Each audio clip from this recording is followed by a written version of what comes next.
Doesn't need an introduction, Jones. On a campus with plenty of very talented student athletes, I think it's fair to say Drake Maye is the standard bearer at the moment. Drake's with us again today, a repeat guest. Yeah, that's right. First time in person, though. Everything has changed. Drake, thanks so much for being with us. There we go. Yeah, thanks for having me on. Yeah, second time. So I must be lucky dude to get on here a second time. So. We heard that you said, have I been on there before, or haven't I been on there before? You've actually done some things since the last time you were on, which was a year ago. Yes, sir. You've played in a few games. You've gotten some playing time. Starting quarterback of the 4-0 Tar Heels for the first time since 1997. First time since you've been alive. What's the first month of this season been like for you? Yeah, I think it's been awesome. I think I just kind of set a tone setter. That's what we've been preaching. That last game against Pitt was the ACC's tone setter, and then since then, that first game in South Carolina, I think really boded well for us. Kind of set the stage, and then from there we just kind of been rolling. I still feel like we haven't played our best ball, but at the same time, we're getting the job done, and we haven't hit our best stride, like I said. But I think that's coming in the near future. A lot of changes offensively this year, just with some new personnel. Of course, a new offensive coordinator. That story has been told a bunch about you and Coach Brown talking and you asking for somebody who could help teach you. What has that looked like, your relationship with Coach Lindsey, and how has that teaching process kind of gone? Yeah, right off the bat, I feel like we hit it. We kind of hit our stride and kind of we clicked. One thing about Coach Lindsey, he gets it. He gets it. I played a lot, not a lot, but I had a full year of playing. He has some big games, and we've seen a lot of stuff. So he gets my my kind of side of things, and that's the best part about it. He understands. He asks what I like before games. He asks what I like during games from upstairs. What do you like on this player to start the drive, stuff like that. And that stuff matters. And kind of throughout the week, him and Coach Christian, they do a great job of kind of game planning. And like I said, asking what I like, what I don't like, what I feel comfortable with on first downs, what I feel comfortable with in the red zone, just stuff like that. Those little things go a long way. Kind of side. And another thing is before games, we'll go out there and walk the script a little bit, kind of some things where I don't feel like I'm surprised when I hear it called during the game. So Coach Lindsey, he's been awesome. I think he gets it. We've been trying to establish the run. I think we did that in the first two games, and these past two games we've kind of faced a defense that is going to bring and stack the box. So we're just figuring it out, and I think Coach Lindsey's done a nice job of not marrying the one thing. One thing we threw it for a bunch, and against App State we ran it for 300. So sure, we've kind of hit him in where it hurts. With a full year of playing, what is that recognizing what you like and the flow of a game? What does that feel like to you? How does that feel differently than maybe last year? And how do you file away stuff that maybe you see that doesn't work right at that moment, but you think, oh, later, probably could come back to that? No, for sure. I think that's huge. I've seen stuff and seen pictures that I've seen before where, hey, this may look good. Like an instance I can think of off the top of my head is I think the first touchdown to Kobe against South Carolina. We had a run play called on, and I kind of checked like a little slot fade to him just because seeing, look, he's one-on-one, stuff like that. Just little things where he's giving me freedom to kind of check the play and kind of see what I like. Even one play against Pitt, this past week, we had a kind of a stop route call, and I checked to a fade to JJ. I think I hit him on the back shoulder. We were backed up almost on our own 20. So just little things like that kind of fans watching may not be able to notice, but stuff like that inside the offense, he gives me the freedom to, and it's a big help. When did you start? I mean, for someone like me, that sounds like super advanced. When did you start seeing all of that? I mean, was that something that happened naturally for you? Did it take a ton of work? I mean, how did all that come about? I think just practice. That's the main thing about, that's about the importance of practice. In high school, I kind of got to that point with my guys in high school, with my receivers, kind of checking looks and seeing what I liked and kind of make the defense pay for it. And, Coach Lee's been awesome about giving me that freedom and just practice working against our own defense. Those things, turn out and, you practice like you play. And some of those little things in practice, go off and pay, and they'll pay off. Whether I'm getting – me and JJ, we get back shoulder fades, all the time in practice, after practice and stuff. And, one against Pitt ended up working out, and, he's working the sideline like some of the best people in the country right now. He's getting the toe taps in. So that little things in practice, I think, is where it helps a lot. It's fun to talk about those ones that worked out or that you saw the right thing and it happened yeah. right.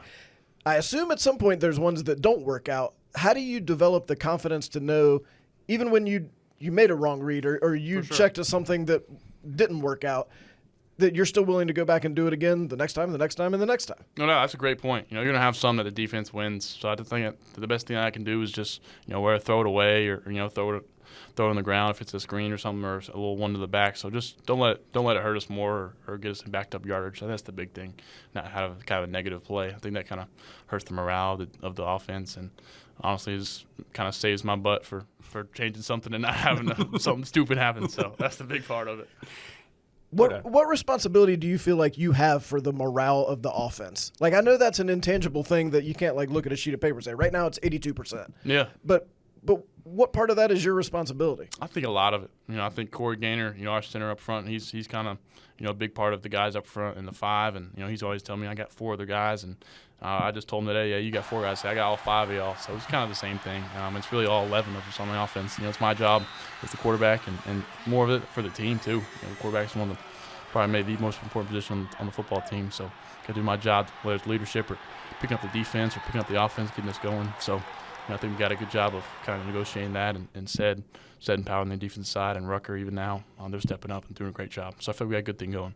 You mentioned Coach Christensen at one point earlier. What's that relationship been like? A guy who's obviously done it at a very high level for a long time. I know he isn't a true coach, but how has that relationship been between the two of you? Yeah, he's been awesome. I think one of the best things is watching film. Watching individuals, going back and watching old tape of Peyton Manning and Tom Brady and individual drill, and he's the one who runs our individual drill. He's not allowed to kind of touch footballs or anything, but he sets it up, and Coach Lindsey runs us through it, and he's watching on the side and kind of giving some thoughts here and there. But he's awesome. He brings it every day. One of his favorite things. He's kind of an old time coach. He loves individual drill. Working us and.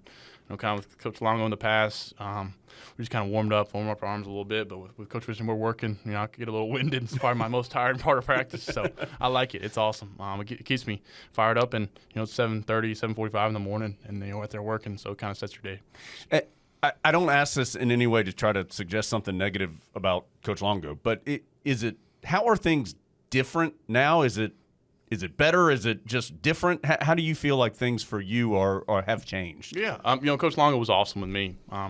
We watched more film.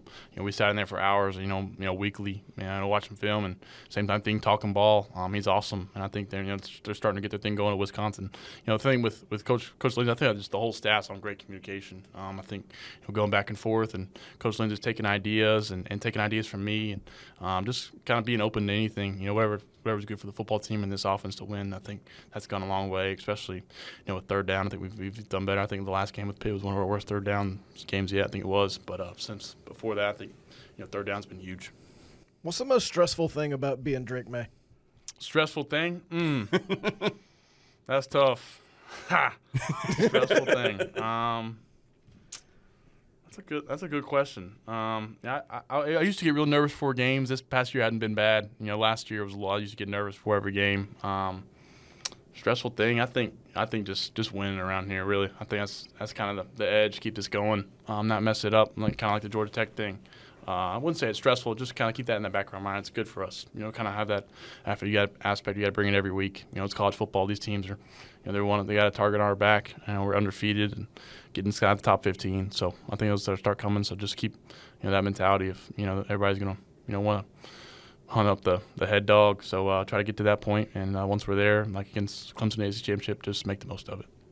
How do you manage the NIL side of it? I mean, it's still relatively new in college athletics. How do you try to do something that's good for you individually, but also not let it affect the chemistry of the team and what's happening in the locker room? Yeah, that's a good point. I think the best thing that I kind of took the approach of is just do a lot of the stuff in the off season. I think even during the season, I think I've maybe done.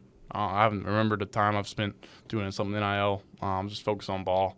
That's the main thing. Keep the main thing. So then we got a couple things in the bye week that I may do a little something and get some teammates, some of us involved. But through the university with Graham Boone. But other than that, just trying to focus on football because at the end of the day, they know how stuff won't come for us or the guys if we're not winning games and playing well.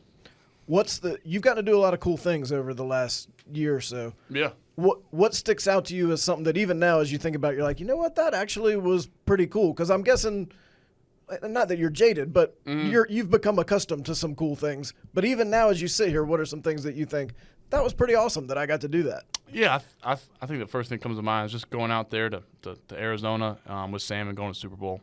Just kind of growing our relationship with him and kind of seeing him do that in the NFL now. I know they had a rough week last week, but they'll flip it around, and just seeing us being there together and watching the Super Bowl together, just as two quarterbacks and not even really just kind of Drake and Sam out there, just two football fans watching it and kind of looking back on that and just seeing like kind of the little things in life about just being a fan and being friends watching a game, and kind of we go into our separate lives, and me taking his place here and him going on and playing the NFL. So I think that was a cool thing. So I don't think Carolina fans maybe realize that it's not normal to have Sam Howell followed by Drake Maye playing quarterback for your team. yeah, I don't know about that, but What have you learned from him that's been helpful to you as you go about trying to do it just like he did, or maybe even better? Oh, for sure. He's lived it. It's kind of the exact same scenario, pretty much. I think he started his freshman year is probably the biggest difference, and he kind of helped flip this program, and him and Coach Brown, big credit too.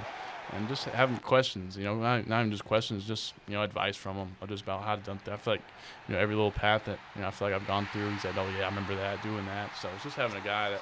My dad and my brother Luke, who've been through a lot of stuff, athlete-wise, but somebody who's going through the exact same path.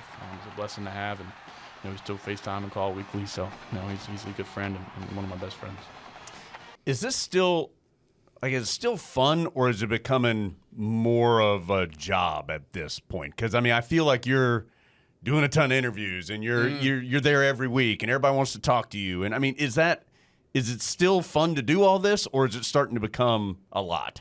No, it's awesome. It's college football. It's unbelievable. I think at some point, I think more of the stuff in the offseason becomes more like a job, like you said, like the interviews and some of the the signings and stuff. But at the end of the day, when you're in season, it's awesome. Get out there and playing, and these Saturdays come up quick on you. I feel like these weeks fly by. Next thing you know, we're going to somewhere, or we're facing a new opponent at home. So that's the best thing about college football. The environment in the locker room.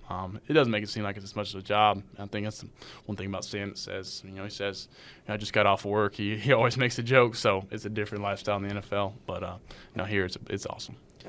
I'm guessing. Like, you feel a lot of responsibility to your teammates and to the school and your family, and there's a lot of people watching you. What do you do for yourself? Like, what do you do when you feel like you don't have to be on? Yeah, that's a great question. I think the big thing is I live with my brother Bo. We play video games or just hang out. Watch ball, watch football games, and just talk to my family. Get on FaceTime. Luke's over there in Turkey. He's 7 hours ahead, so I usually got to call him during the day, or if I call him at 6 o'clock at night, it's like 2 or 3 a.m. over there. So just try to catch him early and just keep relationships up with my family, and just remember, just have fun with it. At the end of the day, it's just the game we grew up playing, and football is just a little more pressure and under the lights. But that's a great part. I need to find something else. Like you said, it can't be golf. I try not to touch my clubs during the season, but these bye weeks are a chance for just to relax and kind of take my mind off something. But you're right, I need to find something to kind of get that. So that's a good point. Good job, Adam. Yeah. Jones, maybe you can play golf with Drake. Yeah, I'd love to. I know. You got, they aren't necessarily new receivers, although Nate is new, but guys who have taken a larger role this year in the receiving core. How are you, and you mentioned JJ a little earlier, how are you trying to continue to build those relationships with those guys? Because with Antoine and Josh gone, it is, you need some more or some new main guys out there. Yes, sir. I think they just answered the bell. They're stepping up, making plays when the ball's in the air, and just doing their job. I always tell them, if the ball's in the air, go get it. It's yours. It's ours. And Kobe, he's kind of had the toughest role. He's started out in the slot, was making big plays, and now he has to switch to the outside with Gavin out. So we got a lot of mixed pieces and kind of puzzle pieces that we're putting together. But I think Nate in the slot's going to be done great for us. I think I could have hit him some more times last Saturday, but at the same time, tight ends played a role, and that's one thing. The tight end room, those three guys, mix them in and out, and getting in 12 personnel, putting 2 and 3 of them on the field makes it hard for the defense. Especially what they can do in the passing game. So I think it's kind of like I said, like I always said last year. When Josh and AG were out, it's kind of one of those things where we just kind of found the open man. It wasn't really like we're trying to force feed anybody. I feel like that's how it is now. Just find whoever's open. and not really feeling like we had to get this certain guy a certain amount of touches.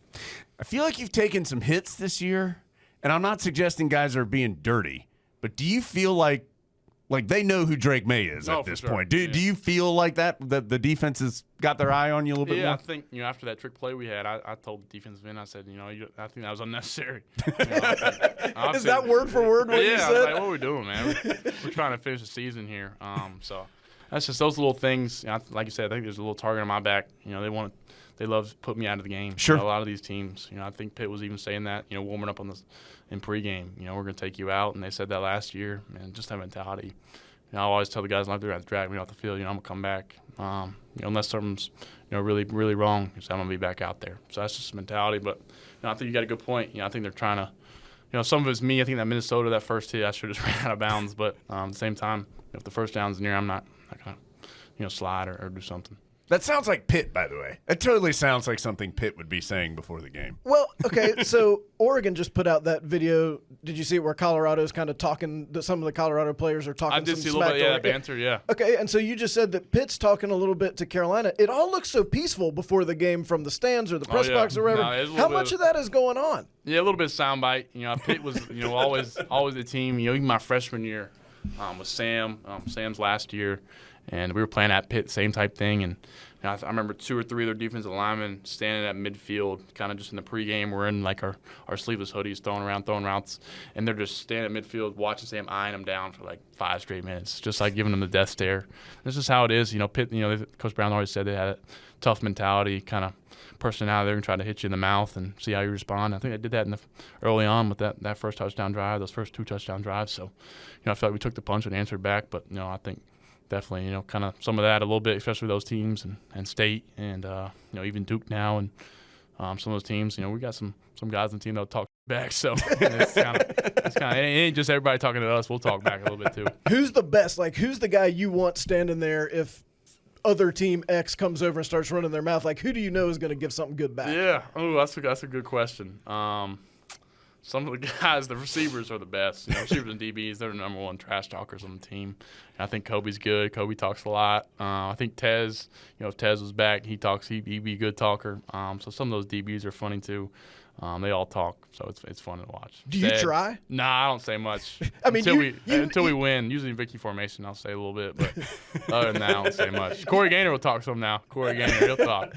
You know that, sir, I believe that was unnecessary. It's not great trash talk. Like, you're aware of this. Yeah, I know. I just told him, he said, try to keep us healthy. You got a season to go through, so I was saying, what was that for? But he's trying to put me out of the game, like I said, so can't blame him.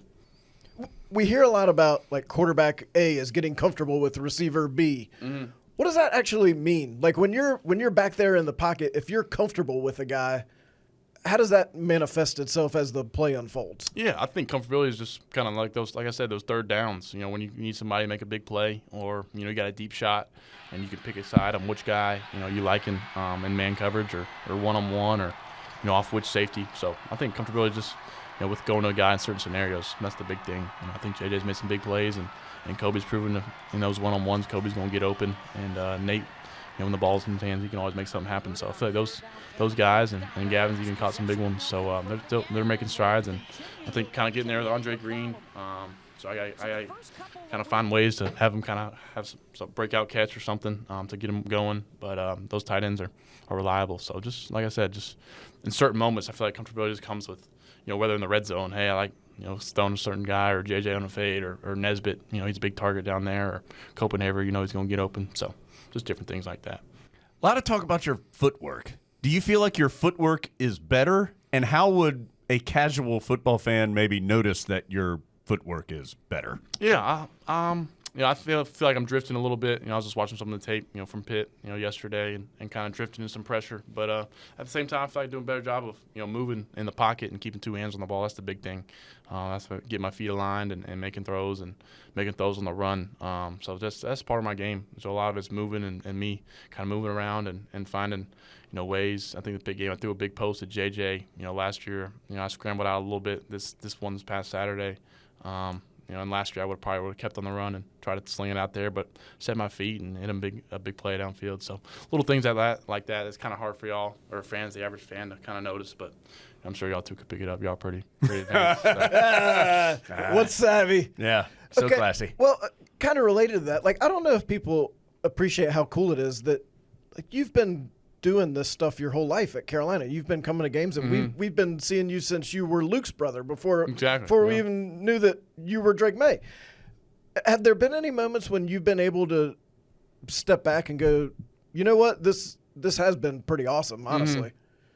I think really the basketball games was kind of the first moment, where you kind of get realized where people coming up to you, and you're in the Dean Dome. You always feel like the basketball players are the highlight, and people coming up to me in the seat or get put on the video board.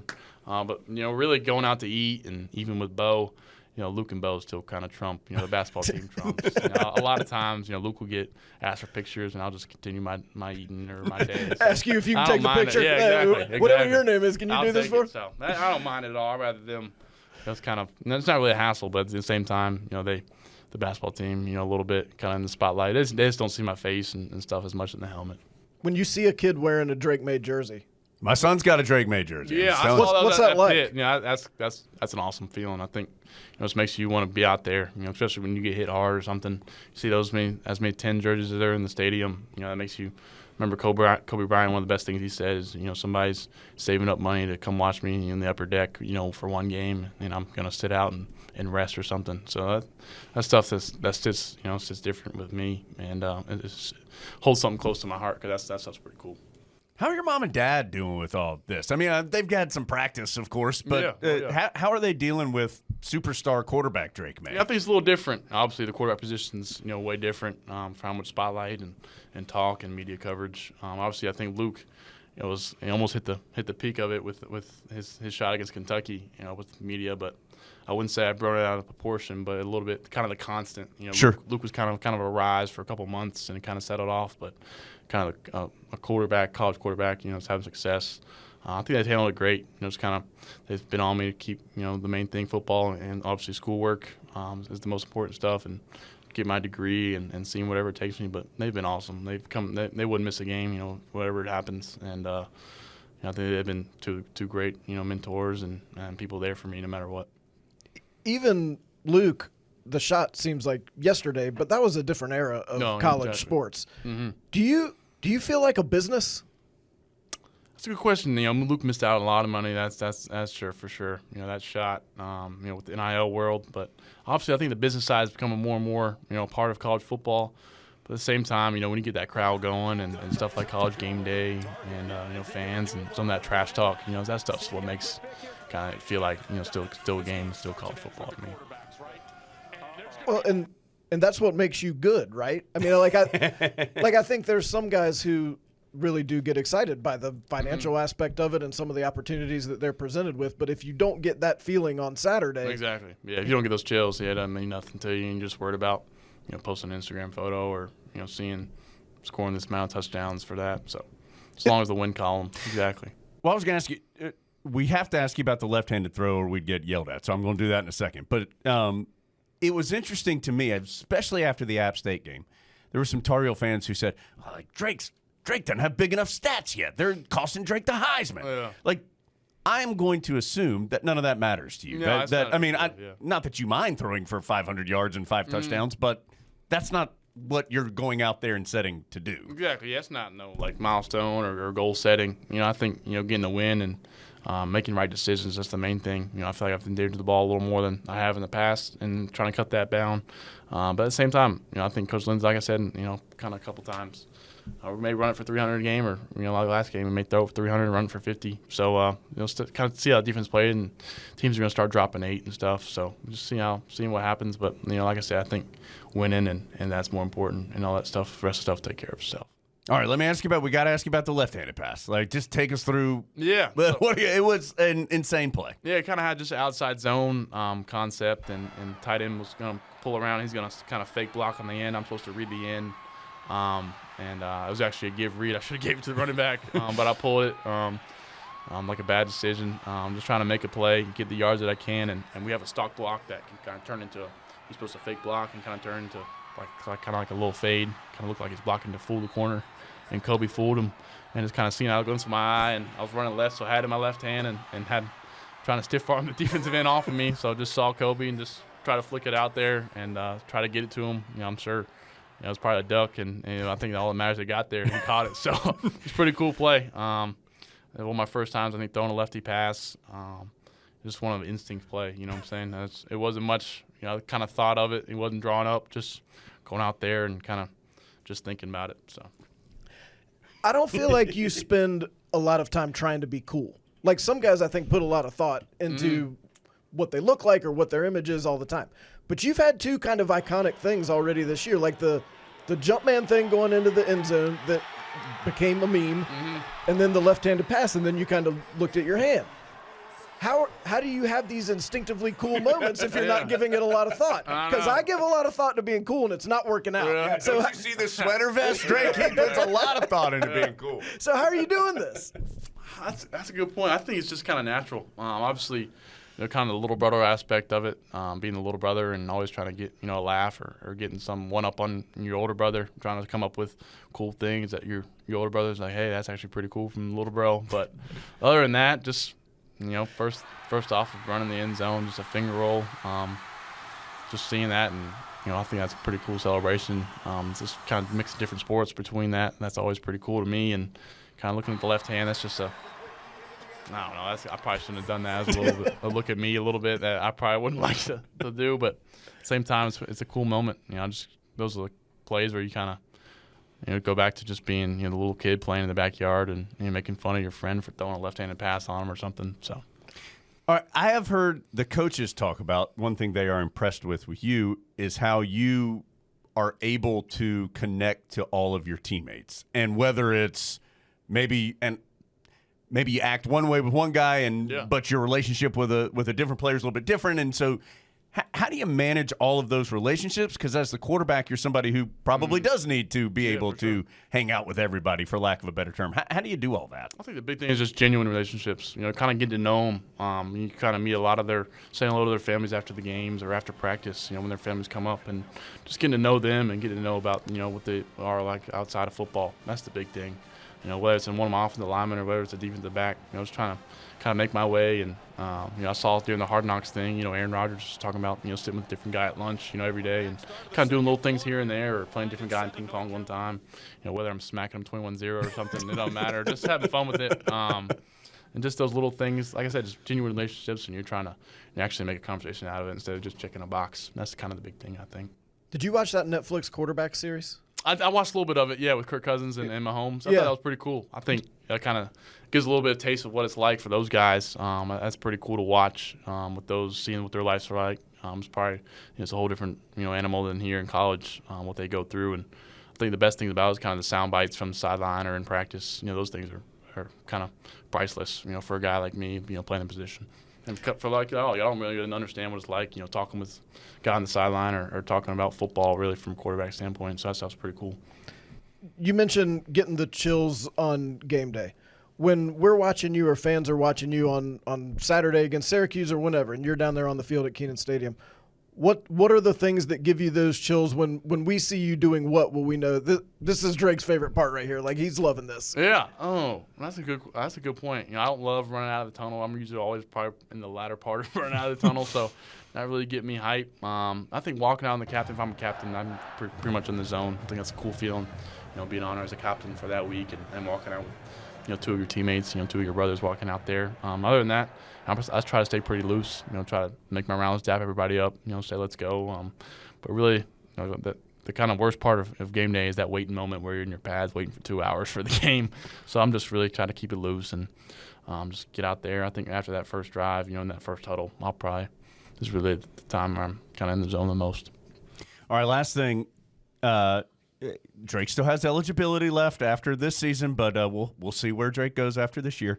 But you had opportunities to go somewhere else after this past season. Of course, you had opportunities coming to high school to go somewhere else. Why has Carolina been the place that you wanted to be? Yeah, it's home for me. I think that Carolina blue, I was telling people the other day, whether it's those white uniforms and those all whites, that Carolina blue pops, doesn't it? It's just a special color. the special place, special people. I could never, imagine myself playing anywhere else or, coming up, going to games, going anywhere else. And just glad and thankful that my parents, went here and got an opportunity to watch people I love play here, and just people like y'all and people around the facility, and just people make the place and wouldn't want to be anywhere else.